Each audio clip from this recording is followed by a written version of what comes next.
deer got one of my trees I planted back here. I don't know if it's gonna survive. I stuck some sticks around it, which is what I should have done in the beginning to prevent them from getting on it. But we'll see what happens. I'm not sure it's gonna I'm not sure it's gonna live through that one, but maybe. We'll see.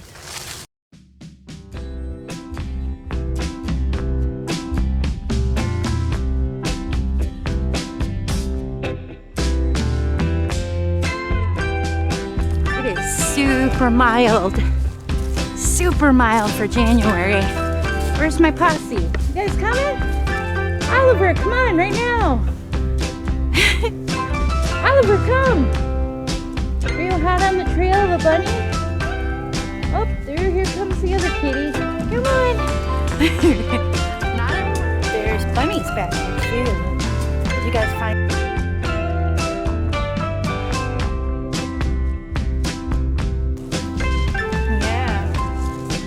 Did you see him?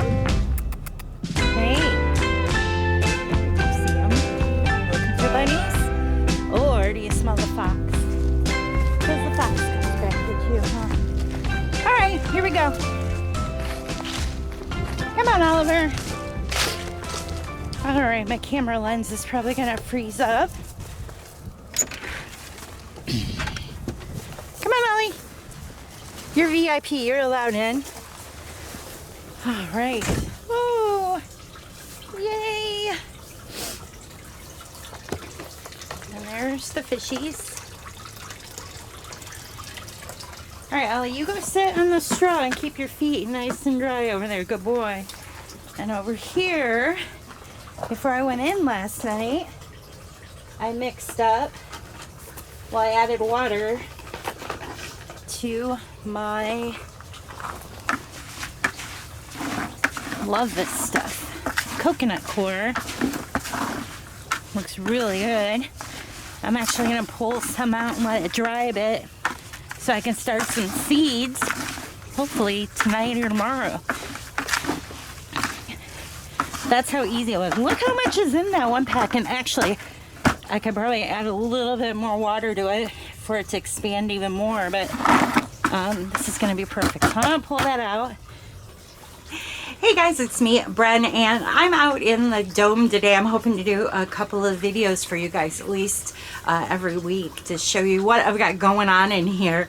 And yesterday and today I took some time to just start cleaning up a lot of the leaves on the plants are starting to drop, and that's normal because the sun in January, I think we're, what are we, almost the second week of January, beginning of the second week, and the sun's getting a little bit higher, and the sun has been out, which is nice because all that energy gets pumped into the dome, and the soil and everything starts collecting the heat, and that's a whole nother video. But also the plants are in a kind of extreme range of temperatures, so that's when you find out what plants are going to survive through till spring summer planting. Oliver, come. Oliver, come on. I think Mr. Toady is over in that straw pile because he keeps going over and sniffing it. Good boy. Anyways, so what's happening is now not today in the dome. The sun's hardly been out. It was out this morning, but the last couple of days we almost had full sun, and the temperature reading inside the dome got up to 70, 71, and then at night we're in the 20s outside. In fact, we were below 20 the first day. We got really warm outside, or the full sun, and so the temperature was about 40, 42 in here in certain spots. So what's going to happen is the leaves that we're holding on from summer and spring are going to drop, and that's okay because it doesn't mean the plant's dead. It just means new plants will start sprouting if you don't go crazy watering in the next few months, and that's on certain plants. So I'm going to go ahead and I'm going to take the camera around and kind of show you a little bit about what's going on and what I've got growing in here. and hopefully it will help you out or inspire you to try growing something new in your dome or your greenhouse structure. So, all right, here we go. Oh. So yesterday I got right in here and started cleaning up some of my peppers that will do great, and they're still doing great. In fact, there's some new growth right down there. This is one of my mini jalapenos. This one only gets about this tall. This one's doing a little better. I'm not sure why this one, who knows. This one's doing a little better, but you just want to get in there, and when you see leaves like this, just don't be afraid to go ahead and take those off, because as things start to warm up in here, new growth will come on, and it's also a good time to kind of prune those peppers back. This is one of my hot ones, I think. Oh, this is one I wintered over, and yeah, it's a hot one. Hot pepper peanut. Okay, that's a good one. That's a hot one. And this is my not a peanut. I don't know if this is gonna work. I'm actually starting new seeds of the peppers as well. So most of these in here, oh yeah, this is my really hot. This is a hottie hot, like a scorpion, I think this one is. Or, oh, orange habanero. That's a good one. That's not my super hot one. Where'd the super hot one go? Might be, where did I put, oh, it's this one right here. And these always kind of have a hard time hanging on, but I'm gonna leave him alone. In fact, I put some live mulch down here, so it should be doing fine. This is my mystery Dan pepper, I call it, because it was a seed a friend of mine gave me, and I know it's actually a scorpion. So we're just gonna leave it be, and we're not gonna water it, so I kind of put it there so I didn't forget. But you just want to go through and kind of clean out all the dead leaves and things you may see, which I pretty much did up in here yesterday for the most part. And you can even take off some of the blooms that are already done. This one's gonna open up still, so we'll leave that one be. And get back in here and just take off any dead or not happy looking leaves you may see, and that won't hurt anything. Oh, look at this, I even have new growth on. This is my Meyer lime. This one's doing really good. And actually yesterday I picked a couple of my lemons. Well, they actually fell off because I missed them. Here's one back here. See them? You can actually pick those and bring them in. Oh, they smell so good. You just touch them and you can smell the citrus. So those are doing good. But just get on in there and don't be afraid. And things like this can actually be pruned all the way back, and new growth will come up on this one. The cannas have pretty much died back. I'm gonna wait to prune those back just because it's a little early for those. As you can tell, my leaves have fallen off the goji. Still have some goji berries on there. And this is one of my mandavillas, which is doing really good for the most part. That one does about that way. And here is my, this is my pomegranate coming up from down there. You can actually take and prune this at this time, but since I have the space over here, I'm gonna actually let that grow, and that won't actually get new growth on it until later in mid-February, so it's doing just fine. And this one got a little too cold back in November, and what I really need to do is just come in here and take the majority of these leaves right in off like that, and then you can compost those. These don't really, they're not wet, so they're not going to introduce too much bugs or disease, but if you get them off now, you'll actually encourage new growth on those as the sun kicks in. And Oliver, what are you smelling? Is there a mousey in here?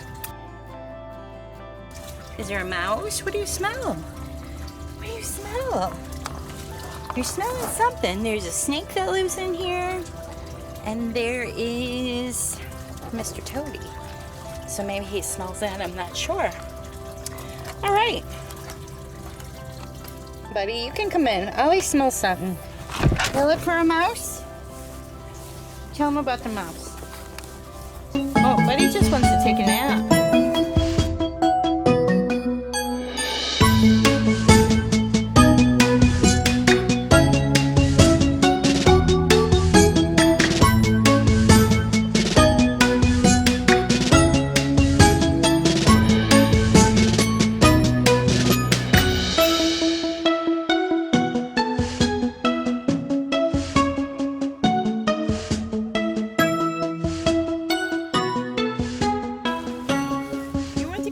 Oh, it's Sissy.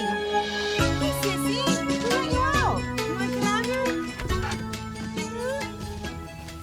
Alright, Sissy's in too. Alright, Sissy, find the mouse. Alright, so yeah, this time of year it looks a little messy. You just want to get in here and start moving things around and cleaning it up in the next couple of weeks. I got some leaves over there that need trimmed back. And look at this parsley. This one is doing really well in here. And oh yeah, I got in here and cleaned up the geraniums. Geraniums don't do so well in here year round. And, oh yeah, borage over there that I started from seed. It's getting there. I probably should have started it a little earlier so I could get some blooms off of it, but no blooms this year, and that's fine.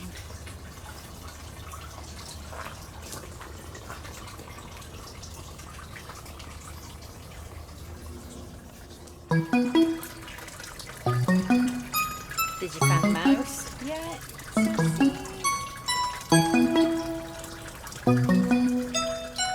It's a jungle in here.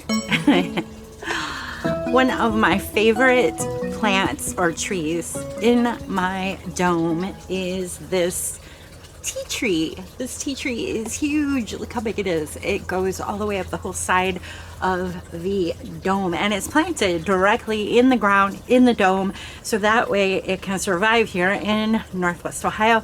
And I'll tell you right now, it is like heaven just smelling this. And the really cool thing about this is I was able to find this plant at a local nursery 6 years ago, 7 years ago, I think I put this in. It's been chopped back a few times just because it just gets huge in here and goes nuts. But I did see it recently again at the same garden center. So if you're interested, I can let you know where that was. Or you can ask your local garden center to hook you up with a tea tree. Now, I'm going to warn you, when you get it, the plant will probably only be about this big. But, oh, goodness. Sissy? Sissy? Somebody's getting in trouble. The thing will go nuts, though. You gotta see what Sissy's doing. Oh, that wasn't Sissy. That was Buddy, huh? Is that Buddy? Wasn't Buddy. He's over here getting kisses from Oliver. Was that you, Sissy? Did you find the mouse?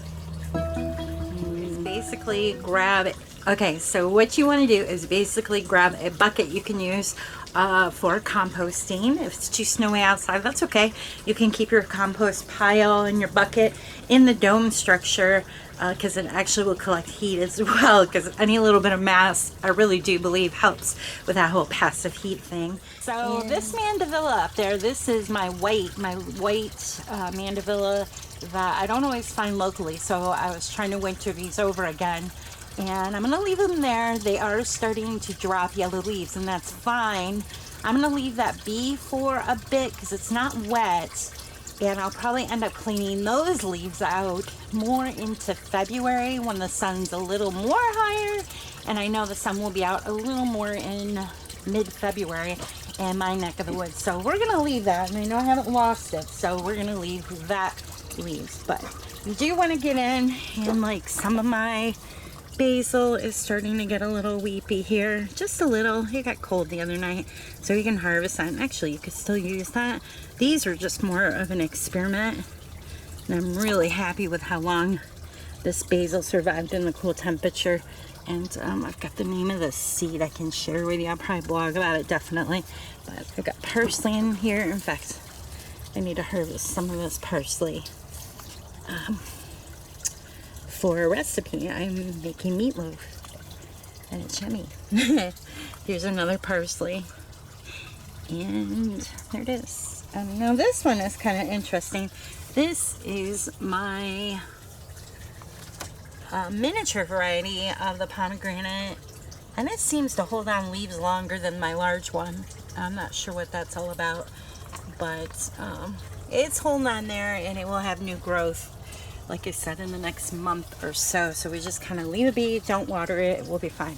Now, talking about cleaning up and getting ready for new peppers. This is a mess. my next job in here is to get in here and clean this mess up. I was experimenting to see how long the peppers would survive. They did pretty well, but now it's time to get in here and just basically clean it up. Most of these I'm going to compost. Some of them, because they're still pretty green, I'm going to hold on to them and see if I can get them to produce again.